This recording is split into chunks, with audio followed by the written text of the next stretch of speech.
just a minute. Thank you. Next up, let me welcome tonight's evaluator, second evaluator rather, which is Liam Rattray.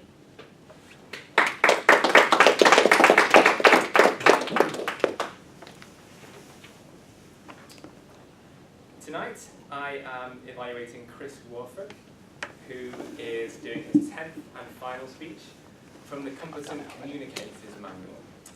The aim of this is to inspire your audience.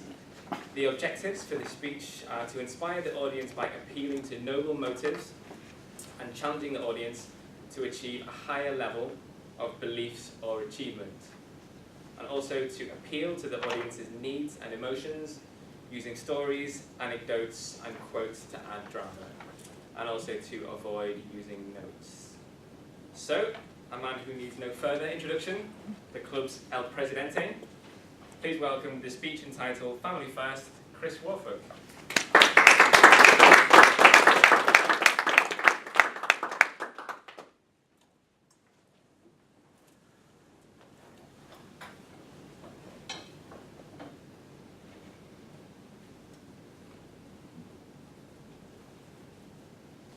A great man once told me, family first. Look after them. They're the only one you get. When you think about it, families are one of the greatest resources that we have. They're full of wisdom, they're full of experience, and they're full of love. And you get it all unconditionally and without calculation. We should treasure every precious moment with them. But it's difficult though, isn't it? We're all so busy. We're out there living our lives. Work, photography club, atheist church. It's hard to fit families in when we have all these commitments. Even Toastmasters can be a bit of a time sink, especially when I keep winning all these speech contests. It's so hard for me. So we forget. We forget that our parents and our grandparents have lived our lives thrice and thrice over. We forget that their memories weave a rich tapestry, that if their stories could be laid out, they would form a novel of greater complexity and beauty to any James Joyce novel. The anaesthetic of familiarity sets in, and we begin to take for granted the wisdom, the experience, and the love that our family provides. All too often, the wake-up call comes too late. We realise it only after they're gone. My parents are full of wisdom. A couple of years ago, I was getting pretty sick of my partner, Alina. She was always yelling at me, I was always yelling at her. We were driving each other crazy. I began to wonder whether we were really meant to be together. You have too many shoes. You're taking too long in the bathroom. You'll never walk in those high heels. Just some of the things she yelled at me. I talked it over with my dad. He said, son, relationships are shit. It's one lifelong struggle and it never gets easier. But you know when to call it a day when it no longer feels worth it. Just like that, a light went on in my head. My whole perspective changed. It was a paradigm shift. Relationships weren't meant to be perfect.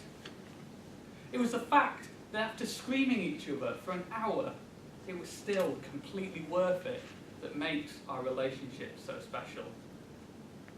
2 years later, and we're still a couple, happily living together, and now trying for our first child, though she doesn't know that yet. I learned that from my parents.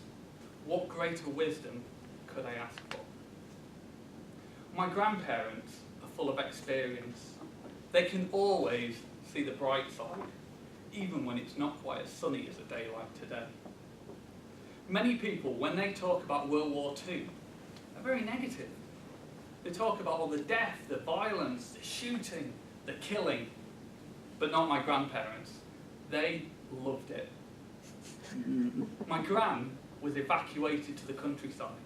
Escaping the grimy, grey streets of Leeds, she spent 2 years living on a farm, doted on by a woman who had always wanted a daughter. My grandmother was a messenger in the Navy. She spent the war running around, kissing sailors and having the time of her life. It's how she met my grandpa, and thus how I am here today. The two of them have been there and done it all. In 2010, me and my friends went on a road trip around Europe. We passed through the Netherlands, Belgium, Luxembourg, Germany, Austria, Italy, Switzerland, Monaco and France. And on my return, as I recounted the tale to them, one phrase reoccurred in our conversation. Ooh, I've been there. In an age before disposable income, before Jet2 could fly you to Spain for £30, before the Lisbon Treaty allowed us to pass through Europe without visas, my grandparents had been there and done it all, from the canals of Venice to the peaks of the Austrian Alps. Nothing should stand in your way. My grandparents showed me that. What greater inspiration could I ask for? Most of all, my whole family is full of love. When I had to go into hospital, my sister drove all the way up from Devon to sit by my bedside. When I had a cancer scare, she drove all the way up from London, and even when I just had the flu, she drove all the way down from Darlington. I can always depend on her. In September 2011, I was 6 weeks away from moving to California. It was the chance of a lifetime, Silicon Valley, the mecca of software development.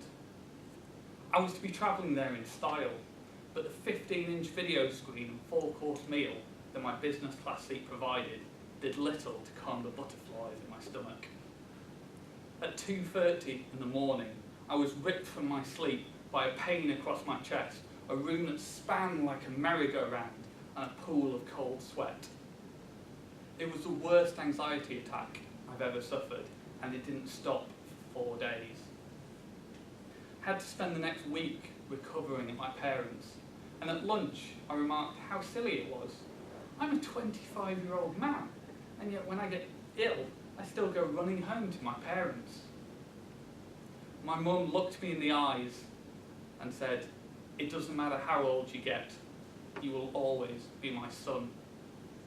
What more love and support could I ask for? My family are always there for me, but one day they won't be. One day each and every one of us will breathe our last breath and be gone forever. Don't let that be your wake-up call to the wisdom, the experience, and the love that your family provide. Don't fall into the trap that so many of us have done. For my father, his wake-up call didn't come until his father had his first heart attack. As my grandfather was plumbing in a new bathroom, he felt a pain shoot across his chest, causing him to wheeze and collapse. As the ambulance raced through the streets of Leeds, my father sat with him in the back, staring into his stricken eyes, wondering whether this night would be his last. For me, it was at a conference in Manchester. I answered the phone to my mum. "Hi, it's me."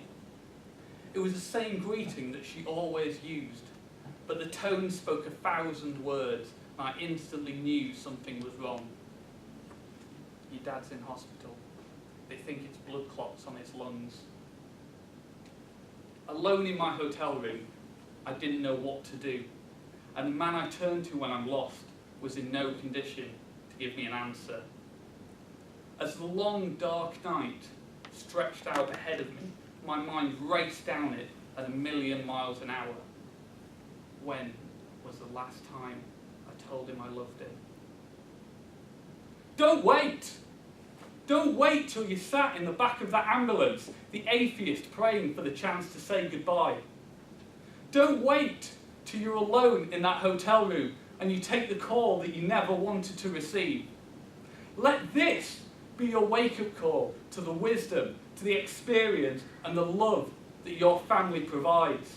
Care for them, make time for them, treasure every precious moment with them, because you never know which one will be your last.